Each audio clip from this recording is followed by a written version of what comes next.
Master नहीं है, पर हम उन बच्चों को पढ़ा सकते हैं जो 7वीं 8वीं क्लास में है। तो हम इनको अच्छी कोचिंग देते हैं, क्योंकि हम लोग इस राह से गुजरे हैं। तो जो हम लोग को तकलीफ होती है हम इनको भी सिखाते हैं, छोटी छोटी ट्यूशन और कोचिंग देते हैं।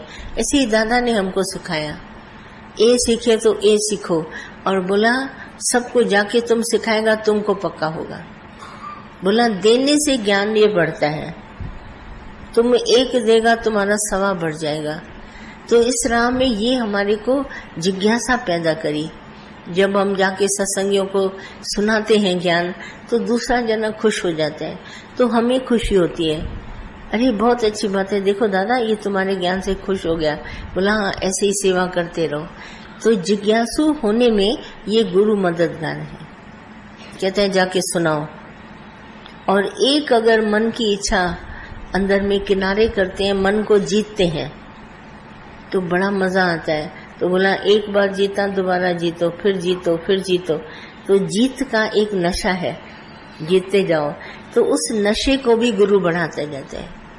आज मन को नो किया इस बात में, कल उस बात में नो किया, परसों उस बात में, तो ये स्ट्रेंथ ताकत बढ़ती जाती है। दादा कहते थे he is a brave man who can say no. आपको कोई भी इच्छा के प्रति ले जाए, बोला नहीं मैं नहीं जाऊंगा, मेरा मन नहीं है। एक इच्छा काटी, फिर दूसरी बोला ये, बोला नहीं, ये भी काटी।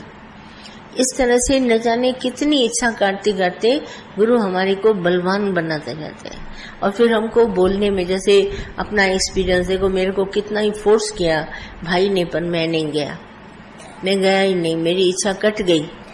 तो उसको ताकत मिलती है। जिसने दूसरे ने सुना तो वो उसके अंदर पास हो जाती, वो भी ताकत में आ जाते हैं। तो इस तरीके से बहुत सारी बातें आपको हमारे ज्ञान में और हमारे गुरु में नजर आएंगी, क्योंकि हमारे गुरु का एम एक ही है, सिर्फ एम है, और किसी बात पर आपको नजर नहीं है। जैसे होशियार डॉक्टर सिर्फ आपकी बीमारी देखेगा, आपके शरीर पर भी ध्यान नहीं देता है। उस अंग पर जहाँ वो बीमारी है वहीं पर वो देखता है, और न तुम्हारा धन, न तुम्हारी जात पात, न कुछ ऐसी बात। दादा बोलता था सिर्फ तुमको मुझे मुक्त करना है। एक इतना उसका खास एकदम एम, दादा हमारा एम ही है तुम्हारे को मुक्त करना। देखो आज दिन तक दादा ने जो एम रखा है ज्ञान में, हम आपको उसी बात के ऊपर आगे बढ़ाते हैं। एम हमारा एम है, हम इस जीवन से मुक्त होके जाएं। बोला था किसी को भी मैं इस तरह से फंसने नहीं दूंगा, इतना ज्यादा गारंटी देता था। कहते थे मौत आने वाली होगी ना, मैं तुमको मौत के बिस्तरे से उठा के मुक्त करूंगा। इतनी गुरु की मेहरबानी, क्योंकि हमारे सत्संग में सिर्फ एक है मोक्ष और कुछ नहीं। और जो रास्ते में मिलती हैं चीजें, प्रलोभन, वो तो होता ही रहता है।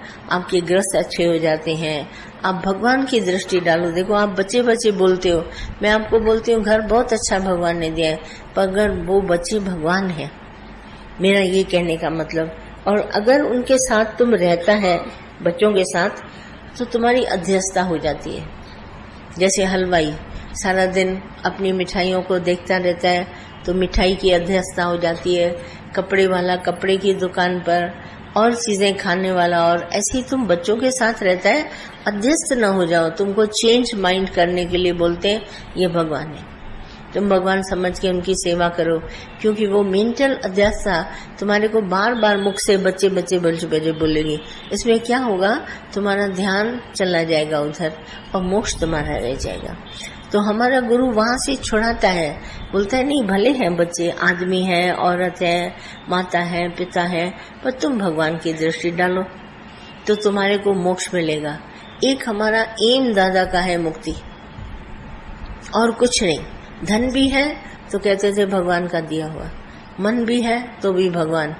मन को बोला ज्योत स्वरूप, सब जगह उसने भगवान का ऐसा डाल दिया, बोला है ही भगवान। जितने लोग बात करते थे मुझे दादा इसने ये दिया, उसने मेरी मदद करी, वो मेरा दोस्त मेरा दुश्मन, पर दादा कहता था नहीं चुप करो, भगवान है, भगवान ने कहा होगा उसको तुम्हारी मदद करने के लिए। इंसान कितने रास्ते में हमारे को मिलते हैं, वो हमारे को हेल्प करते हैं, तो हमको एकदम ध्यान आता है अरे ये भगवान है, अरे ये भगवान है, अरे ये भगवान है। भगवान भगवान कह के हमारे को मोक्ष मिलता है। मेरा कहने का अर्थ है सिर्फ हमारे गुरु का एक एम है मुक्ति, और अगर तुमको वो नहीं मिली तो हमारा एम पूरा ही नहीं हुआ।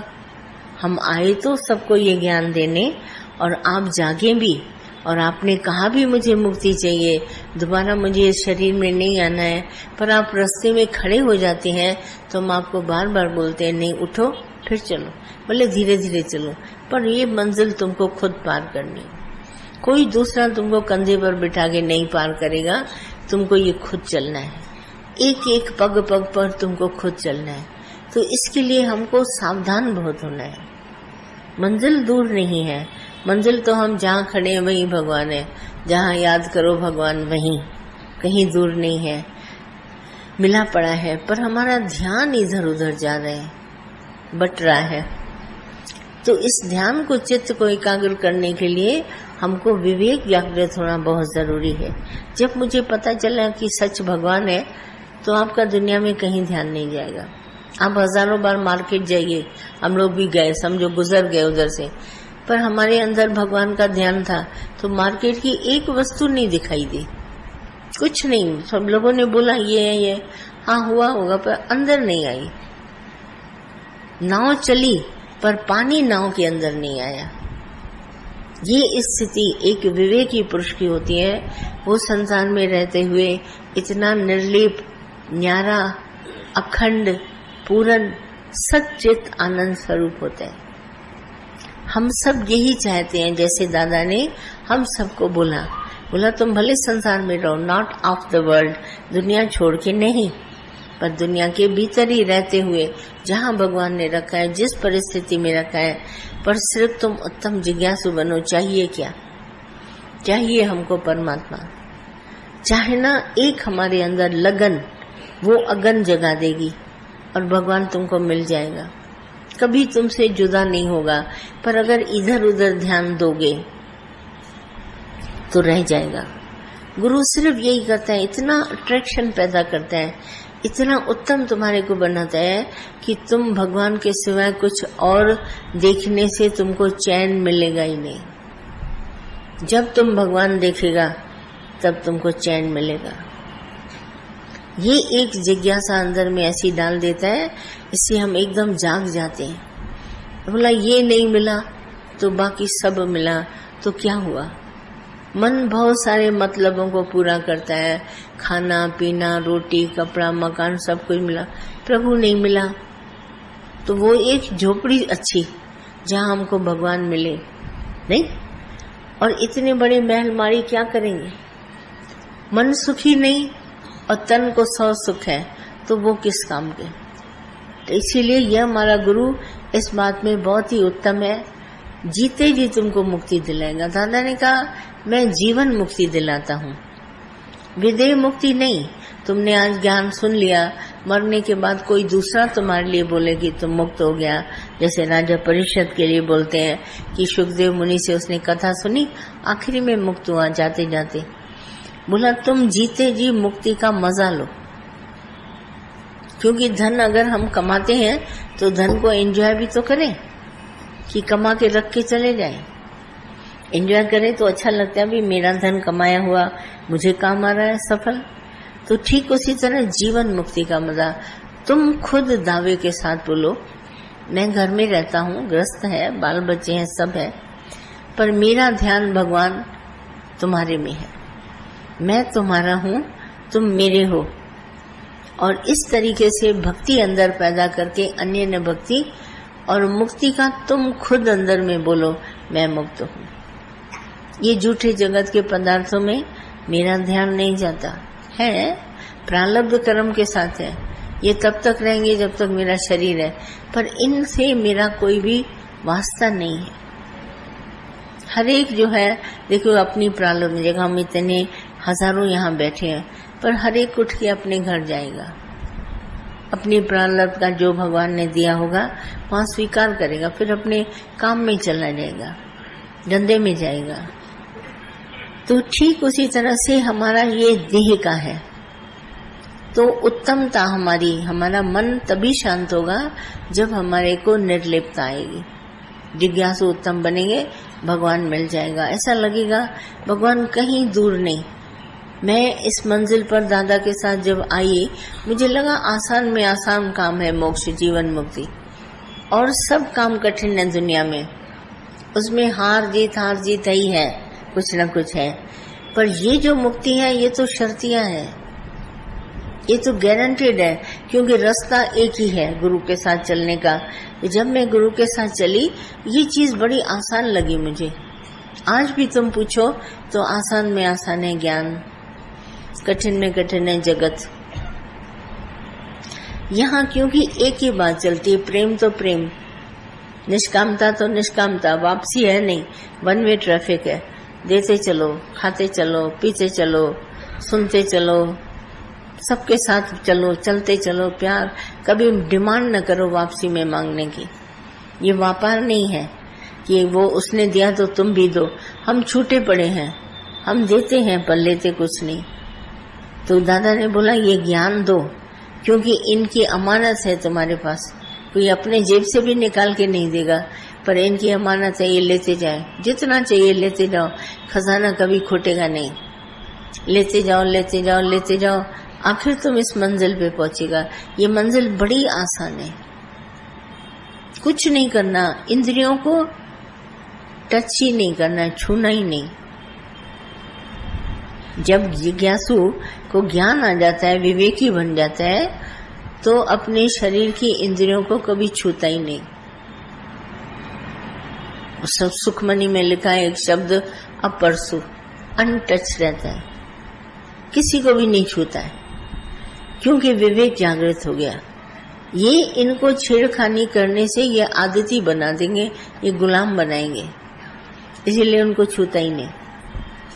अपरसु हर बात से बिल्कुल उपराम हो जाता है, क्योंकि जिज्ञासु है, विवेकी पुरुष है। इसीलिए उत्तम है जिज्ञासु और विवेकी पुरुष बनाना। तो ब्रह्म ज्ञानी गुरु कहता है, जब मैंने ये स्टेज इन सबको दे दी, विवेक जागृत हो गया और इनके अंदर जिज्ञासा हो गई, अब मेरा काम उतरा, अब ये खुद ब खुद मंजिल पहुंचेंगे। बोला फिर तो ये हंसते खेलते, जैसे नहीं बोला है पूरा सतगुरु भेटिया, तब पूरी हुई युक्त। तुमको जो युक्तियां मिलनी थी वो मिल गई। क्या युक्तियां मिली हमको? हम एक विवेकी पुरुष बने और दूसरा जिज्ञासु बने। तो अब पूरी हुई युक्त, पूरी युक्तियां हमको गुरु ने दे दिया। अब तुम हसंदियां, खेलंदियां, खावंदियां विचा होवे मुक्त। हंसो भी, खेलो भी, खाओ भी, मना कुछ नहीं है, और मोक्ष पद को प्राप्त कर लोगे, क्योंकि विवेकी पुरुष हो और जिज्ञासु हो। दो चीजें इतनी इम्पोर्टेंट है।